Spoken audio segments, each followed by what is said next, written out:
পল্টু, এই পল্টু, দেখ তো বাবা কে এলেন। আরে নৌশাদা, এসো এসো এসো। কেমন আছো? এই তোমার মুখোশটা পরো, তারপরে বাবা। মুখোশ কি পরবো? মুখোশটাই তো এখন সব। না না বাবা, আমি এসব বাড়ি যাই না। মুখোশ ছাড়া এখন চলবে না। হ্যাঁ বলো। যাক, তুমি যখন বলছো, অনেকদিন পরে এলাম, এদিকে এসছিলাম, ভাবনা একবার ঘুরে যাই। হ্যাঁ, তারপর বলো। কি সৌভাগ্য আমার, কতদিন বাদে তোমাকে দেখলাম। ফোন করি সবসময় এনগেজ, কি বলবো না। না না, এই আসলে আমি তো কলকাতায় এখন নেই, আমি এখন দেশের বাড়ি ধনেখালিতে আছি। আচ্ছা আচ্ছা। আমি লকডাউনের পর থেকে কলকাতায় একদমই আসছি না। আজকে অনেক দিন পরে এরা, চারিদিকে দেখছি পুজোর বন্ধ। হ্যাঁ, আমার পত্রিকা পুজো সংক্রান্ত ছাপা হচ্ছে, সত্যযুগে ছাপা হয়তো, সেই জন্য আজকে পুজো সংক্রান্ত সিডি জমা দিতে এসেছি। আজকে রাত্রে থাকবো, থেকে কলকাতায় থেকে ভাগনার এখানে, তারপর কালকে আমি কাগজ নিয়ে একবারে ধনেখালি বাড়ি। তাই ভাবলাম যে একবার এসেই পড়ি, যখন ভাগনাকে বললাম, রামিজকে বললাম যে আমি একটু তো আন্টি বাড়িতে ঘুরে আসছি, চল ঘুরে আসি। তা পুজোয় কি করছো বলো? পুজোয় আচ্ছা, সবার আগে দেখেছো আমরা কিরকম ডিস্টেন্স মেনটেন করে বসেছি, যা বলছে গ্যাদারিং এ নাও তাই না। এই আমার নাতি শিখিয়েছে, দাদু ডিস্টেন্স মেনটেন করো, দাদু ডিস্টেন্স মেনটেন করো, হাত ধোও, হাত ধোও, স্যানিটাইজার ইউজ করো। এই না তো পুজোয় না আমাকে একজন ওই পুজো পরিক্রমা করেছিল চারপেটের জন্য। আমি বাবু আমি পারবো না, আমার বয়স হয়ে গেছে, আমার কুচকি নাতি আছে, আমি ভয় পাই। আমার জন্য ভয় পাই না, তার জন্য আপনার বাচ্চা তো। এই তুমি কি করছো? আরে আমারও তো সেই একই অবস্থা। আমার ছেলেরা সমস্ত আছে কলকাতায়, একজন আছে সল্টলেকে, একজন আছে পাটুলিতে, কিন্তু আমি তো কোথাও যেতে পারছি না। বাচ্চা সবার বাড়িতে বাচ্চা আছে, মানে বাচ্চা নাতি আছে, বাচ্চা নাতি আছে। নাতির তো বান ধরে একটু বায়না ধরেছে, পুজোর সময় তাকে নিয়ে যেতে হবে, পুজোর সব ঘোরাতে নিয়ে যেতে হবে। তা বাবা মা নিয়ে যাবে না, আমাকে নিয়ে যেতে হবে। কতবার আমি নিয়ে গেছিলাম, এবারেও ধরেছি, আমাকে ফোনে বলছে দাদু তোমাকে পুজো ঠাকুর দেখতে নিয়ে যেতে হবে। কিন্তু এবার তো পুজোর ঠাকুর দেখতে যাওয়া যাবে না, একদম নয়। আরে কি বলছো? এখন সবচেয়ে বড় কথা হচ্ছে, তুমি টিভিতে দেখো, টিভি খোলো, টিভির ক্যামেরাম্যান, টিভির নিউজ ওয়ালারা, তারা তোমাকে সব ঠাকুর দেখাচ্ছে, তাদের তো মরণের ভয় নেই। হ্যাঁ, সাংবাদিক, এই তো আমি তো সাংবাদিক, তো আমি তো জানি, আমার এখন বয়স হয়েছে, আমরা এইভাবে তো দুঃসাহসিক কাজ করতে হতো আমাদের। হ্যাঁ, কিন্তু এক বিভৎস ব্যাপার, এই দুঃসাহসী করতে গেলে তুমি মানে কি বলবো? না না, ব্যাপার হচ্ছে আমি তো বহুদিন পরে এলাম, বহুদিন পরে এলাম। হ্যাঁ, মানে কি বলবো, এখন তো মুশকিল হচ্ছে কি, যে আমি তো আমার বৌমাকে বলে দিয়েছি যে নাতিকে আয়াতকে তুমি বাড়ির বারান্দা থেকে ঠাকুর দেখো, একদম বাড়ির বাইরে যাবে না, হাত ধরে নিয়ে যাবে না, ও যাবে না। আর অনির্বাণকেও বলেছি, আমার ছেলেকেও বলেছি, তুমিও একদম যাবে না। ঠাকুর দেখার অনেক সময় পাবে, জীবনটা অনেক বড়। সুতরাং এখন তোমরা সবাই ঠাকুর দেখতে হলে বারান্দা থেকে দেখো, এদিকে বারান্দা ওদিকে বারান্দা, দেখবে চারদিকে ঠাকুর। হ্যাঁ, আরেকটা কথা কি জানো, এবছর ঠাকুর এইভাবে মানে এত এই ধুমধাম করে এত করার ছিল না। না, ওই যে মুখ্যমন্ত্রী 50,000 টাকা করে প্রত্যেকটি পুজো কমিটিকে দিয়েছে না, আজকে না কালকে পেপারে দেখলাম তিনি আরো 10,000 করে বাড়াচ্ছেন। তা আমি একজন উদ্যোক্তাকে বললাম, উদ্যোক্তাদের যে দেখুন আপনারা এইভাবে আমাদের এখন চাঁদা চাইনি, জানি না নেবেন কিনা, তো কি করে আপনারা খাওয়ান না একদিন এই গরিব খাওয়ান। গরিব দুঃখীদের খাওয়ালে তো অনেক পুণ্য পাওয়া যায়, সেই বহু মানুষ আছে। শুনবে বলো, শুনলে তো হয়, একবেলা খাওয়া হয়, একবেলা খাওয়া হয় না। বহু মানুষ আছে যাদের জামা কাপড় নেই, তাদের কাছে জামা কাপড় দাও, তাদের কাছে খাবার দাও, তাদেরকে লকডাউনে এটা, তারপরে গেলাম পানি সব কি বিধ্বস্ত অবস্থা। বলে সব থেকে বড় কথা হচ্ছে, আমি অবাক হয়ে গেলাম, কালকে পেপার দেখলাম যে একটা পুজো কমিটি কোথায় যাবে, আইড্রোলা পুজো উদ্বোধন হয়েছে, উদ্বোধনের পর শত শত হাজার হাজার মানুষ শোকের মতো আসছে। এই শুনেছো কি, ম্যাডাম পুজো বন্ধ করে দিয়েছে, শুনলাম পেপারে দিয়েছে, জানি না কি হবে। না ঠিকই করেছে। এখন সব থেকে বড় কথা হচ্ছে, মানুষকে বলতে হবে যে পুজো দেখো নিজের বাড়িতে বসে, নিজের বাড়িতে বসে, আর টিভির সামনে বসো, দেখতে যদি একান্তই হয়, তুমি তোমার বারান্দা চারিদিকে দেখো, তাকিয়ে দেখো, যেদিকে তাকাবে সেদিকে পুজো ঠাকুর এসছে, সেখান থেকে ঠাকুর দেখো না। তোমাকে মণ্ডপে যেতে হবে এমন কি কথা আছে? সুতরাং একটা বছর দেখো না কি হয়, তারপর তো আরো অনেক অনেক সময় রয়েছে। না না, আরো তো অনেক সময় রয়েছে, তখন তুমি অনেক ঠাকুর দেখতে পারবে, কোনো ব্যাপার না। সেই জন্যে এখন ধরো আমাদের, তুমি বলো না, আমরা আগে বলো তো কত এই পুজোর সময় কত আমরা উৎসব করতাম, অনুষ্ঠান করতাম, গ্রাম গ্রামান্তরে আমাদের ডাক আসতো, আমরা অনুষ্ঠানে করতাম, কত রাত্রে বাড়ি ফিরতাম, কি আনন্দ লাগতো ঠাকুর দেখতে দেখতে বাড়ি আসতাম। বিশেষ করে গ্রামে গিয়ে কত ঠাকুর দেখতাম, কত মানুষ ছুটে আসতো পুজো উপলক্ষে, তাদের গান বাজনা খাওয়া দাওয়া আনন্দ একটা বিশাল ব্যাপার। কত আমরা দূরে দূরে গেছি, মেদিনীপুরে গেছি, বাঁকুড়ায় গেছি, পুরুলিয়ায় গেছি, সেখান থেকে কত রাতে ফিরেছি, কি সুন্দর কত রাত ফিরছি, চারিদিকে ঠাকুর আর ঠাকুর ছাড়া কত মানুষ আর মানুষ।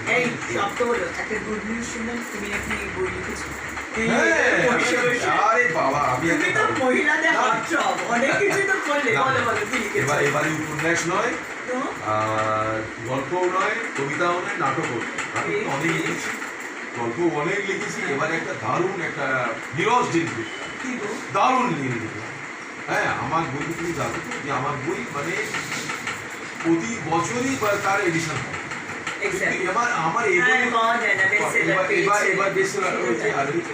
আমার এই লাস্ট ফিরে থাকা বইটা 2 বছরের বইতে বিশ্বাস, আবার এই গত বছর বই মেলে আবার ছাপাবো, আবার সঞ্জয় বাবু আবার নতুন বই ছাপবে। তো এবারে যে বইটা হচ্ছে সেটা হচ্ছে এই প্র্যাকটিক্যালি সেটা হচ্ছে আমাদের পশ্চিমবঙ্গ রাজ্য এবং 23টা জেলার ইতিহাস, তার প্রত্নতত্ত্ব, তার ঐতিহাসিক স্থান, পৌরাণিক স্থান, বিখ্যাত স্থান, পর্যটন কেন্দ্র এবং সেখানকার বিখ্যাত ব্যক্তি, বিখ্যাত ব্যক্তিত্ব, এইসব নিয়ে একটা গবেষণাধর্মী বই। 250 পাতার বই হয়ে গেছে, 250 পাতার বই হয়ে গেছে। প্রচুর আমার পড়াশোনা করতে হয়েছে, করে আমার নাম দিয়েছি, দারুণ নাম দিয়েছি, বাংলার মুখ। মানে সারা বাংলায় খুঁজে পাবে, তুমি যা চাইবে তাই পাবে একদম। পশ্চিমবঙ্গ রাজ্যের যে কোনো জায়গায় যে কোনো কি হবে বিখ্যাত, হুগলি জেলায় যাও, হুগলি জেলাতে ধনেখালি হাতের শাড়ি, তারকেশ্বরে যাও শৈত্যতীর্থ মন্দির, কামারপুকুরে যাও ঠাকুর রামকৃষ্ণ, হ্যাঁ এদিকে ফুটবল শরীফে যাও পীর সাহেব, হ্যাঁ ফুটবল শরীফে পীর সাহেব, দাদা বিলি পীর কেবলা। তুমি যেদিকে যাবে, এখানে আমাদের এতে যাও, দেবানন্দপুরে যাও, শরৎচন্দ্র, আমি তো গিয়েছিলাম শুটিং করতে গেছি, সুশী নাটক করতে গেছি দেবানন্দপুরে, শরৎ বেড়াতে, রাজারামপুরে। তো এইভাবে তো আমার এই বইটা এই মানে লোকে তো লকডাউনের সময় শুয়ে বসে কাটিয়ে দিল, না এটা ছুটি ছুটি ছুটি ছুটি ছুটি ছুটি বাড়িতে বসে কাটিয়ে দিল, এ করলো, টিভি দেখলো। ম্যাডাম চা নিয়ে এসছি, আঙ্কেল চা নিয়ে এসছি। হ্যাঁ চা চা চা চা চা চা চা চা চা চা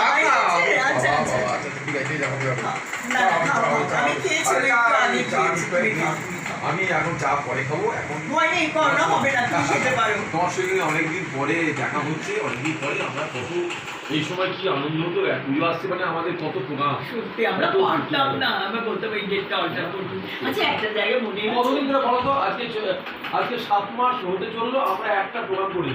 কি করে করবো, অনলাইনে করে না তৃপ্তি পাওয়া যায়। অনলাইনে তো হয় না, অনলাইনে কি করবে, ওই ইন্ডাস্ট্রিতে একটা করলো, সেটাতে একটু মাইমেরে করলো, আর একটাতে বললো যে মাইন্ড স্পিড কিছু বলুন, এটা হয়। হ্যাঁ না না, তাতে শান্তি পাওয়া যায়, হাজার হাজার মানুষ হই হই করবে। হ্যাঁ দাদা আরেকটা ওই তো থাক, স্মৃতিটুকু থাক করার পরে আরেকটা করতে হবে। তখন বিদ্যাসাগর করলাম, প্রণাম তোমায় বিদ্যাসাগর, হে তোমার পড়িয়ে পড়ে গেল। হ্যাঁ তারপরে কি করলাম, নজরুল করলাম, কবি নজরুল। ওইসব ছাড়ো, তোমার মনে আছে সেই একটা পর্যটন মেলায় ওই যে সল্টেকের ওখানে সেভাবে নৌসাদার স্ক্রিপ্টটা তুমি বলে ঠিক আছে গাড়িতে দাঁড়াও এটা করি, নৌসাদা করবো কি করে গো, বলে করে নাও না, সঙ্গে সঙ্গে লিখলে আর সঙ্গে জানিস বলছো কি অবস্থা। ওই হ্যাঁ পর্যটন মেলায় তুমি লিখলে আর আমি দেখছি, ওই করে তো এত ভালো হলো আমি ভাবতেই পারলাম না। তোমার তো বলি তোমার মায়ের হাত থেকে তারপর মনে আছে তমলুকের একটা অনুষ্ঠান, তমলুকের অনুষ্ঠানে যখন প্রণাম তোমার বিশ্বাস করতে মানে জাস্ট স্টেজ থেকে নেমে এসে আমরা এতে বসি, তারপরে যে কত লোক এলো ছুটতে ছুটতে সব আসছি, বলে আমাদের অপরাধী, কেউ বলছে তাদের কন্যা নদী, কেউ বলছে প্রত্যেকটা অনুষ্ঠানই হয়েছে, প্রত্যেক অনুষ্ঠানই হয়েছে। তারপরে যখন আমরা যাচ্ছি যে আমরা যখন ওদের একটা কি বইমেলা ছিল, বইমেলা অনুষ্ঠান, ওই বেলায় আমরা চলে গিয়ে দেখবো এই হিরাসি জানিস তো সত্যিকার স্বামী স্ত্রী আমরা তো হেসে আনন্দ। আর ঠিক এই কথাটা বলেছিল মনে আছে তোমার? কোথায় বলতো? বাংলাদেশে। বাংলাদেশে বাংলাদেশে আরে ওই যে ক্লাবটা খুব নাম করা গুলশান। গুলশান। আরে বাবা সব এলিট ক্লাব। আরে সব এই শুভেচ্ছা সুন্দরী মেয়ে। হ্যাঁ ভিডিও এইসব দেখছি না, দাঁড়াও, আমি বলছি বৌদিকে আজও পরিবর্তন হলো না সত্যি ওইটু গানে আমাদের এইসব আঙ্কেলের কথা কিসমিস করে বলছি এরা শোন এরা কিন্তু সত্যিকার স্বামী স্ত্রী। হ্যাঁ অভিনয় শুরু করছে না। আমার আমি কি বললাম আমি বললাম দেখ সত্যিকারের আমার নাটকটা করতে পারবে, সত্যিকার নাটকটা করতে পারলাম যে মানুষের মনে এই যে বিশ্বাস সত্যিকারের ওরা স্বামী স্ত্রী মানে এত অভিনয় করে দাগ লেগেছে মনে লেগেছে। আমার মনে আছে বিদ্যাসাগর মহাশয় একবার ছবি দেখতে গিয়েছে, তখন টকি দেখতে টকি দেখতে যে ইংরেজদের অত্যাচার দেখে একজন ইংরেজ সাহেব এত অত্যাচার করছে নির্বিদ্রোহের উপরে নীলকণ্ঠের উপরে। হ্যাঁ তো সেই অত্যাচার দেখে বিদ্যাসাগর ওই বসে স্টেজ থেকে জুতো চুলে মেরেছিলেন। এতটা মানে অভিনেতা অভিনয়ের পরে হিন্দুমে পায়ের ধুলোকে বলেছিলেন আজকে সত্যিকার অভিনেতা। বিদ্যাসাগরের চটি আমার কাছে পূর্ণ মাথায় দিয়ে আমি শোনো তোমাকে একটা কথা বলি, আমি তখন বসুমতী পত্রিকা বুঝলে তো, আমি একটা নাটক দেখতে যাত্রাপালা যাত্রাপালা দেখতে তো যাত্রা নাটক সিনেমা এটা আমার বিনোদন পাতাটা পুরো আমি দেখতাম। তো মহাজন সদনে আমার এখনো মনে আছে আমি দেখতে গেছিলাম কার্ল মার্কস, শান্তিগোপালের কার্ল মার্কস। আমরা যখন বামপন্থী ছাত্র আন্দোলন করেছি রাজনীতি করেছি আমার তো পড়াশোনা করতে তো প্রচুর পড়াশোনা করতাম। আমার বাবা রচনালী মল্লিক ভূমিতে ছিলেন, তখনকার দিনে একজন রাজনৈতিক ব্যক্তিত্ব, বামপন্থী রাজনৈতিক ব্যক্তিত্ব। হ্যাঁ স্ট্যাচু আছে। তো সেই বাবা ওই কার্ল মার্কসের বই আমি দাস ক্যাপিটালে পড়েছিলাম বাংলা অনুবাদ। তো সেই কার্ল মার্কসের পুরো ব্যাপার আমি একটু পড়ি, আমি বলবো এই মাথায় আমার ঢুকছে না। সত্যি কথা বলতে কি আমি মহাজন সদনে সেই কার্ল মার্কস শান্তিগোপাল অভিনয় থেকে আমি মুগ্ধ হয়ে গিয়েছিলাম। আমি এবং তৎকালীন সময়কে বিভিন্ন পত্রিকার সাংবাদিকরা হিন্দু ম্যাগাজিন যা হয় আমাদের হিন্দু অভিনেতাকে হ্যাঁ তাকে অভিনন্দন জানানো, কংগ্রাচুলেশন জানানো।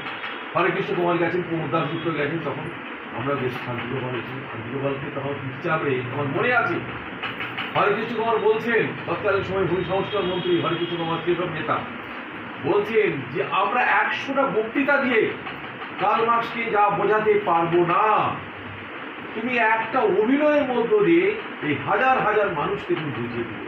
সত্যি এই হচ্ছে পালা, এই হচ্ছে নাটক, এই হচ্ছে অভিনয়। আমরাও তেমনি অভিনয় করি, আমাদের সেইখানে সার্থকতা। হ্যাঁ যে সত্যি যে আমরা অভিনয় করে মনে হলো যে আমার সত্যি সার্থক। এই যে মানুষের মধ্যে এই যে অভিনয়টার মনে মনে ঢুকে গেছে, গেঁথে গেছে, তেমনি আজকের দিনে আমাদের এইটা মনে রাখতে হবে।